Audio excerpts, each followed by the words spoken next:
करवा चौथ व्रत कथा।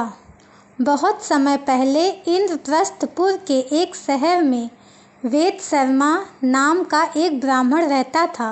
वेद शर्मा का विवाह लीलावती से हुआ था, जिसके 7 महान पुत्र और वीरावती नाम की एक गुणवान पुत्री थी। क्योंकि 7 भाइयों की वह अकेली बहन थी, जिसके कारण वह अपने माता पिता के साथ साथ अपने भाइयों की भी लाडली थी। जब वह विवाह के लायक हो गई, तब उसकी शादी एक उचित ब्राह्मण युवक से हुई।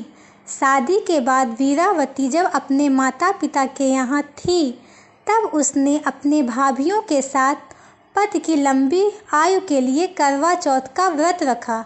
करवा चौथ के व्रत के दौरान वीरावती को भूख सहन नहीं हुई और कमजोरी के कारण वह मूर्छित होकर जमीन पर गिर गई। सभी भाइयों से उनकी प्यारी बहन की दयनीय स्थिति सहन नहीं हो पा रही थी। वे जानते थे वीरावती, जो कि एक पवित्रता नारी है, चंद्रमा के दर्शन किए बिना भोजन ग्रहण नहीं करेगी, चाहे उसके प्राण ही क्यों ना निकल जाए। सभी भाइयों ने मिलकर एक योजना बनाई, जिससे उनकी बहन भोजन ग्रहण कर ले। उनमें से एक भाई कुछ दूर वट के वृक्ष पर हाथ में छलनी और दीपक लेकर चढ़ गया। जब वीरावती मूर्छित अवस्था से जागी, तो उसके बाकी सभी भाइयों ने उससे कहा कि चंद्रोदय हो गया है और उसे छत पर चंद्रमा के दर्शन कराने ले आए। वीरावती दीपक को चंद्रमा समझ अर्घ अर्पण कर अपने व्रत को तोड़ा।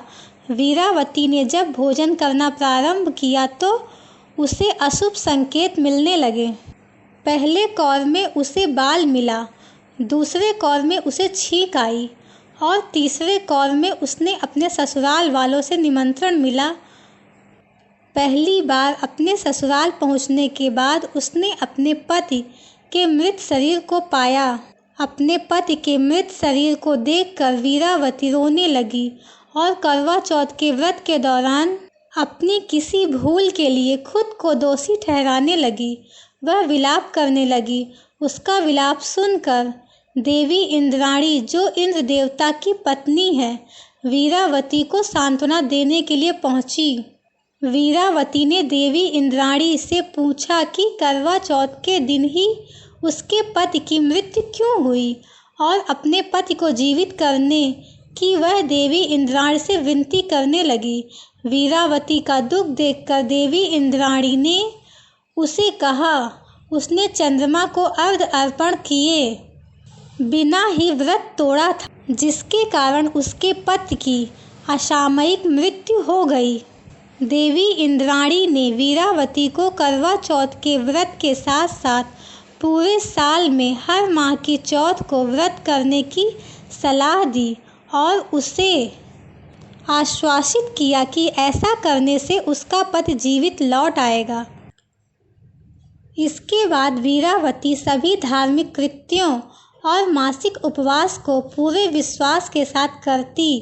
अंत में उन सभी व्रतों से मिले पुण्य के कारण वीरावती को उसका पति पुनः प्राप्त हो गया और चौथ माता ने उसका सुहाग अखंड कर दिया, और तभी से इस व्रत को करने की प्रथा चालू हो गई। जो भी सौभाग्यवती स्त्री इस व्रत को करती है और कथा सुनती है, चौथ माता उसका सुहाग दीर्घायु करती हैं। बोलिए करवा चौथ माता की जय।